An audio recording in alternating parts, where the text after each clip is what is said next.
Hello everyone, Hacker Ray here. I'm bringing you an unboxing of Corsair's K70 gaming mechanical keyboard. Now this keyboard comes in MX Cherry blue, brown, and red switches. I opted for the blue switches. Now they give a more textile feel and it gives a nice satisfying clicking sound for every key push. But if you get irritated real easily from hearing the same sounds over and over again, you're not going to really want this keyboard for gaming. You're going to want to get, well, you're going to want the keyboard, you're just not going to want the blues. I would say go with the browns or the red, because I'll just give you an example here. Let me get my mic down here. Alright, here we go. So I'm playing Daisy or something like that. So here we go, walking forward, left, spacebar, change weapon. See, it does have a like an audible clickiness to it. So what do you get in the packaging? Well, first you get your instruction and warranty information, then the keyboard itself. Now the keyboard is solid black keys. There are included some red keys for gaming and a tool to help you pull up the keys. It's a very simple tool to use. You just press it over the key until it locks behind it, and then you can pull the key off. See, I'll give you an example right here. Just press down, then pull the key off, just like that. Very simple and easy. Now, they give you these red keys. I put them on there because I do a lot of gaming, and it just has a better feel to it because these keys actually have slants on the A, D, and W. So your fingers rest real nicely in those keys. And the 1 and 6 key also have a slant in them as well, facing inward, kind of making a bowl shape or a U when it is aligned with the 2, 3, 4, and 5 key. So that right there separates your gaming keys automatically. Some people don't like this. I like it because I mostly use it for gaming, and it's right there. Now, the great thing about this keyboard is, look at this cable. Look how thick that cable is. And this also uses a USB pass-through, which is right there next to the BIOS lever. So that's how you set your BIOS up right there. And then there's your USB pass-through. So you will need 2 USB ports to use the pass-through on your PC. But this works out really well. Next, we have your lighting keys. Now this changes the lighting for the AWSD or the full keyboard, and it also changes its brightness and locks in place. Then we have our mute, soundbar, stop, back, play, pause, forward, and then your regular keys.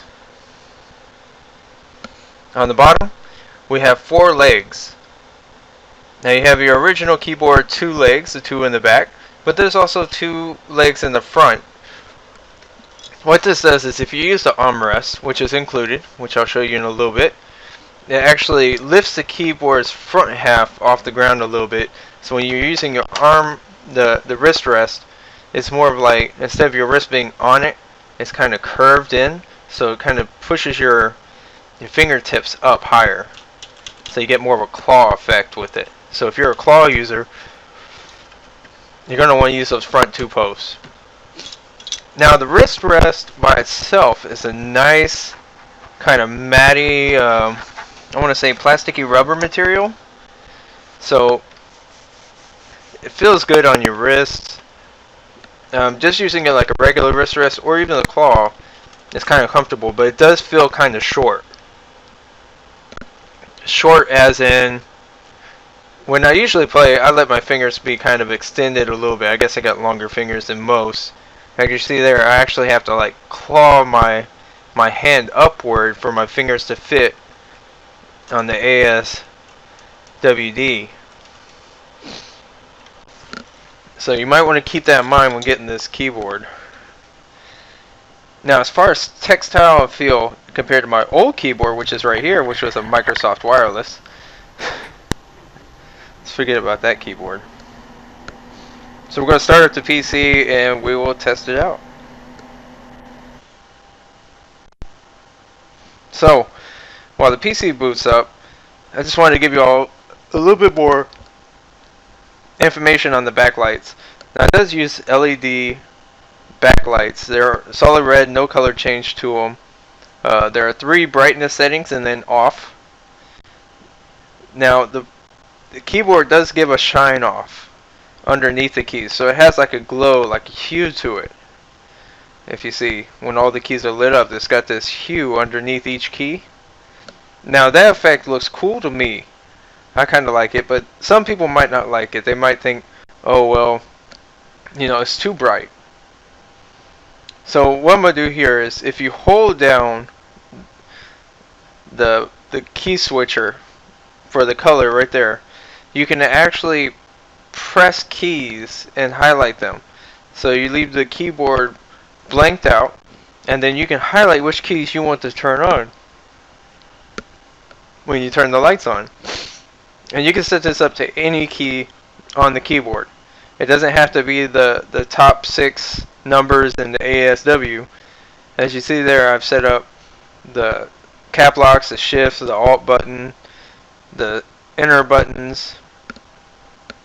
So you can set up whatever keys you want to do with this. So if you're using a game like World of Warcraft, where you have certain keys to do certain things, you can highlight just those keys that you need, and every other key on the keyboard will be dark. Or you can hit the button and it'll highlight all the keys again.